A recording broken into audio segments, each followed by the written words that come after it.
শেখ, প্রশ্ন হচ্ছে যে কাউকে উৎসাহ দিতে গিয়ে হাতে তালি দেওয়া বা হাত বাজানো এটি আসলে বৈধ আছে কিনা? আসলে তাসফিয়া যেটাকে বলে হাততালি, এটা কিন্তু রাসূল সাল্লাল্লাহু আলাইহি ওয়াসাল্লামের সময়ে ইয়ারা যারা কাফের মুশরিক যারা ছিল, তারা রাসূল সাল্লাল্লাহু আলাইহি ওয়াসাল্লাম নামাজ পড়তেন যখন, তখন তারা এরকম তালি বাজাতো। তো এই জন্য এই ধরনের তালি বাজানো, কাউকে উৎসাহ দেওয়ার জন্য ধরুন তালি বাজানো, এটা যদি কারো এটা থাকে তাহলে কোনো আমার যতটুকু মনে পড়ে কোনো এরকম বলেছেন যে এই একটু করা, এই যে যেমন আস্তে আস্তে করা, অথবা একটু এই ধরনের মানে হালকা যেটা বলে, যেটা আমাদের দেশে সবাই এটা গিভ এ বিগ হ্যান্ড, এই যে বলে মানে একটা জোরে হাততালি মারেন, তো এগুলোটা ওদের সাথে সাদৃশ্যপূর্ণ, সুতরাং এগুলো না করা উচিত।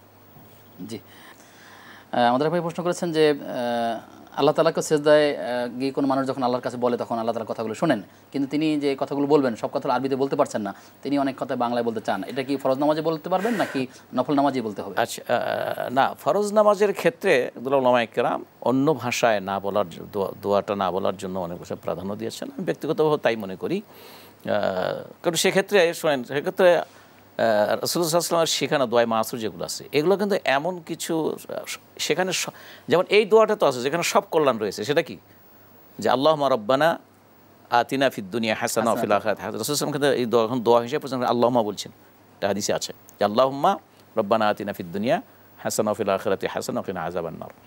তো এই যে এর চেয়ে বড় সামগ্রিক দোয়া আর কিছু নাই, দুনিয়া আখিরাতের কল্যাণ এক দোয়ার ভিতরে সব দরকার। সুতরাং একজন আমি আরবিতে বলতে পারি না, অথবা দোয়ায় মাসুরা যেগুলো হাদিস আছে সেগুলো আমি বলতে পারি না, এই জন্য আমার নিজের ভাষায় বলবো। নফলের মধ্যে জায়েজ আছে, কোনো সন্দেহ নেই, কিন্তু ফরজের তো আলাদা একটা গুরুত্ব আছে। এই জন্য সিজদাতে রাসূল সাল্লাল্লাহু আলাইহি ওয়াসাল্লাম দোয়া কবুল হয়, এটা আমভাবে বলেছেন, সেটা ফরজ হোক নফল হোক।